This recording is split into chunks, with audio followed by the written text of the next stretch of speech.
নমস্কার, সনাতন ধর্মকথা চ্যানেলে আপনাদের সবাইকে স্বাগত। আজ কার্তিক মাসের 24 তারিখ মঙ্গলবার, কৃষ্ণপক্ষের ষষ্ঠী তিথি। মহাভারতের আদি পর্বের 159তম অধ্যায়ে পিতার প্রতি কন্যার পরামর্শদান পর্ব শুরু করব। নারায়ণং নমস্কৃত্য নরং চৈব নরোত্তমং দেবীং সরস্বতীং ব্যাসাং ততো জয়মুদীরয়েৎ। ঋষি বৈশম্পায়ন বললেন, সেই ব্রাহ্মণের কন্যা নিজের পিতামাতাকে বিলাপ করতে দেখে অত্যন্ত দুঃখিত হয়ে তাদেরকে বলতে লাগলেন, হে মাতা, হে পিতা, আপনারা কি জন্য অনাথের মতো কাঁদছেন? আমি যা বলছি সেই অনুসারে কাজ করলে আপনাদেরই মঙ্গল হবে। আমাকে কিছুদিন পরে অবশ্যই এই গৃহ পরিত্যাগ করতে হবে। অতএব এখন থেকেই আমাকে পরিত্যাগ করে সকলের পরিত্রাণ করুন। সন্তান বিপদ থেকে পরিত্রাণ করবে, এই কথা ভেবেই লোকে সন্তান কামনা করে থাকে। অতএব এখন আপনাদের এই বিপদের সময় উপস্থিত হয়েছে। আমাকে পরিত্যাগ করে এই সমস্ত দুঃখ দূর করুন। ইহকালে এবং পরকালে পরিত্রাণ করে বলে পণ্ডিতগণ পুত্রের পুত্র নাম দিয়েছেন। পিতামহদের আশীর্বাদে আমি পুত্রের জন্ম দেব, তাহলে পিণ্ডলোপের ভয় থেকে মুক্ত হবে। আমি নিজেই পিতার জীবন রক্ষা করে তাদেরকে সেই ভয় থেকে মুক্ত করছি এখনই। হে পিতা, যদি আপনি স্বয়ং আপনার প্রাণ ত্যাগ করেন, তাহলে আপনার বিরহে অল্প দিনের মধ্যেই এই অল্পবয়স্ক ভাইটি অনাথ হয়ে নিজের ধর্ম নষ্ট করে ফেলবে। আপনি এবং আমার ভাই যদি মানবলীলা শেষ করে ফেলেন, তাহলে পিতৃলোকে পিণ্ডচ্ছেদ ঘটবে। আমি আপনাদের বিনাশে অত্যন্ত শোকসন্তপ্ত হয়ে প্রাণ ত্যাগ করব। কিন্তু যদি আপনি কেবল আমাকে পরিত্যাগ করে এই ঘোর বিপদ থেকে মুক্ত হতে পারেন, তাহলে আমার মাতা ভ্রাতা সবাই রক্ষা পাবে। এই বংশের সন্ততি এবং পিণ্ডদান অবিচ্ছিন্নভাবেই থাকবে।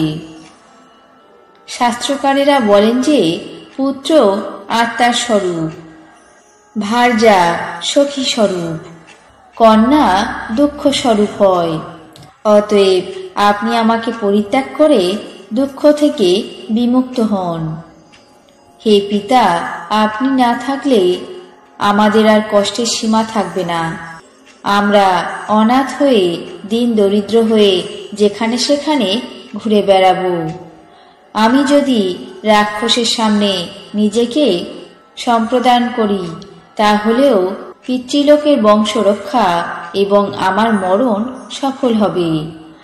আর যদি আপনি আমাদেরকে পরিত্যাগ না করে পরলোকে যাত্রা করেন, তাহলেই আমাকে অত্যন্ত দুঃখ ভোগ করতে হবে।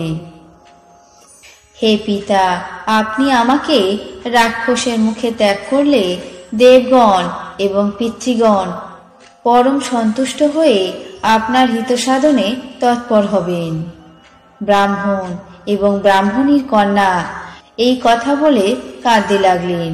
তাদের তিনজনকে এমন কাঁদতে দেখে ব্রাহ্মণের শিশু সন্তান প্রত্যেকের কাছে গিয়ে অস্ফুট মধুর স্বরে বলতে লাগলো, হে পিতা, হে মাতা, হে ভগিনী, তোমরা কেঁদো না, স্থির হও। আমার হাতে যে চিহ্নটি দেখছ, আমি এর আঘাতে সেই দুরাত্মা রাক্ষসের প্রাণ নাশ করব। তারা তিনজনে যথেষ্ট বিষণ্ণ ছিলেন, কিন্তু বালকের মৃদু মধুর কথা শুনে অত্যন্ত আনন্দিত হলেন। কুন্তী এতক্ষণ দাঁড়িয়েছিলেন। এরপর অবসর বুঝে তাদের দুঃখের কারণ জিজ্ঞাসা করার জন্য সামনে এলেন। আজ মহাভারতের আদি পর্বের 159তম অধ্যায়ে পিতার প্রতি কন্যার পরামর্শদান পর্ব এখানেই শেষ করছি। বাকি অংশ আগামী পর্বে পাঠ করে শোনাব। এখন জেনে নেব আজকের দিনের 12টি রাশির রাশিফল। মেষ, অম্লরোগে কষ্ট। বৃষ, রোগমুক্ত। মিথুন, গৃহ সংস্কার। কর্কট, দাম্পত্য সুখ। সিংহ, বিশ্বাস ভঙ্গ। কন্যা, বাড়তি আয়। তুলা, বিফল মনোরথ। বৃশ্চিক, অবসাদ। ধনু, শোক সংবাদ। মকর, পারস্পরিক বিবাদ। কুম্ভ, যশ বৃদ্ধি। মীন, ইচ্ছা পূরণ। এই ছিল আজকের দিনের 12টি রাশির রাশিফল। আপনাদের কেমন লাগলো তা অবশ্যই কমেন্ট বক্সে জানাবেন। চ্যানেলটিকে সাবস্ক্রাইব করবেন, লাইক করবেন, শেয়ার করবেন। ধন্যবাদ।